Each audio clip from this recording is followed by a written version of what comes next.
Asia কাপে টানা 350 হাঁকালেন Indian opener Abhishek Sharma. What a player he is.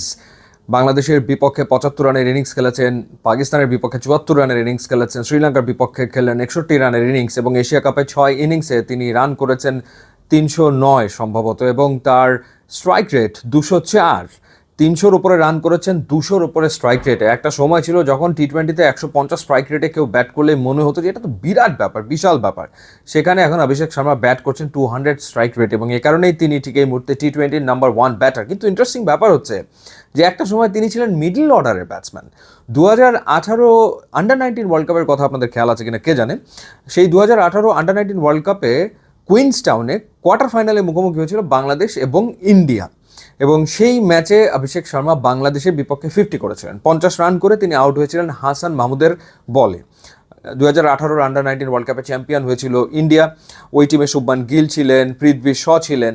তো সেই টিমের middle order batsman number 6 batter ছিলেন অভিষেক শর্মা, এবং পাশাপাশি তিনি স্পিন করতেন। ওই ওয়ার্ল্ড কাপে খুব বেশি রানও করেননি, 70 বা 74-এর মতো রান করেছিলেন তিনি। 3টা ইনিংস তিনি খেলেছিলেন, ব্যাটিংয়ে 3টা ইনিংস তিনি খেলতে পেরেছিলেন। তো সেইবার 2018 সালেই তিনি আইপিএলে প্রথম দল পান, দিল্লি তাকে দলে নেয়, এবং প্রথম সিজনে তিনি 3 ম্যাচে করেন মাত্র 63 রান। এরপরেই 2019-এ সানরাইজার্স হায়দ্রাবাদ তাকে সাইন করায়। প্রথম সিজনে 3 ইনিংসে তিনি রান করেন 9। এরপর 2020-এ তিনি রান করেন 71 7 ইনিংসে ব্যাট করে। সো প্রথম আইপিএলের 3টা সিজন তার এইরকম আসলে গেছে।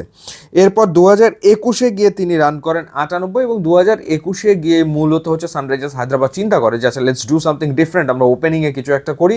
এবং সেই কারণেই বলা যায় যে মেকশিফট ওপেনার অর্থাৎ মিডল অর্ডার ব্যাটসম্যান 6 নম্বরে যে খেলে তাকে দিয়ে ওপেনিং করিয়ে দেখা, যেহেতু তিনি ভালো স্ট্রাইকার, বল ভালো হিট করেন।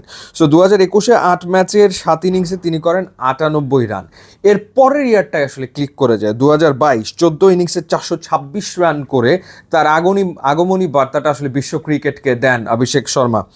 তো এরপর 2023-এ করেন 11 ইনিংসে 226 রান, 2024-এ 484 রান করেন, এবং ট্রেভিস হেডের সাথে এই সিজনেই আসলে তার দুর্দান্ত একটা পার্টনারশিপ হয় ওপেনিংয়ে, এবং দুজনে মিলে আসলে টি-20-র ব্যাটিং অ্যাপ্রোচই পাল্টে দেন। সানরাইজার্স হায়দ্রাবাদ ওই সিজনে আসলে রান করেছে 240 250 এরকম করে আসলে রান করেছে, অর্থাৎ টি-20-র ব্যাটিং অ্যাপ্রোচটাই আসলে বদলে দেয় সানরাইজার্স হায়দ্রাবাদ, ট্রেভিস হেড এবং অভিষেক শর্মা এই দুজনে মিলে।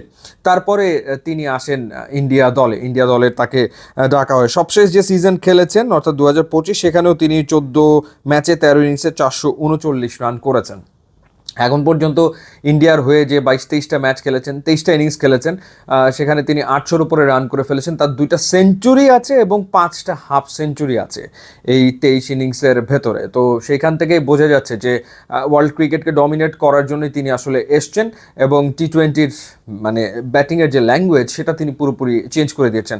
প্রথম বলেই 4 বা ছক্কা মারতে হবে, মানে এই মনোভাব নিয়েই তিনি যেন আসলে ব্যাটিংয়ে আসেন, এবং পাওয়ার প্লেতেই মোটামুটি তিনি তার 50-র কাছাকাছি পৌঁছে যান, এবং ওই সময়টাতে তিনি বোলারদের মাইন্ড নিয়ে খেলতে থাকেন, মানে মাইন্ড গেম চলতে থাকে বোলারদের সাথে, এবং তিনি চড়াও হন রীতিমতো। মানে এটাই আসলে তার সহজাত স্টাইল, যে প্রথম বল থেকে আসলে বোলারকে অ্যাটাক করা। বোলার যেই হোক না কেন, হোক শাহিন শাহ আফ্রিদি, হোক চামিরা, যেই হোক না কেন, অভিষেক শর্মা আসলে অ্যাটাক করবেনই। তো এভাবে করেই তিনি আসলে ব্যাটিং করে চলেছেন, এবং অবিশ্বাস্য একটা ধারাবাহিকতা তিনি তার ব্যাটিংয়ে দেখিয়ে চলেছেন। এখন দেখা যাক কতদিন ধরে এভাবে তিনি ব্যাট করতে পারেন। এভাবে ব্যাট করতে পারলে টি-20-র মোটামুটি অনেক রেকর্ড তিনি নিজের করে নেবেন, কোনো সন্দেহের ব্যাপারে নাই।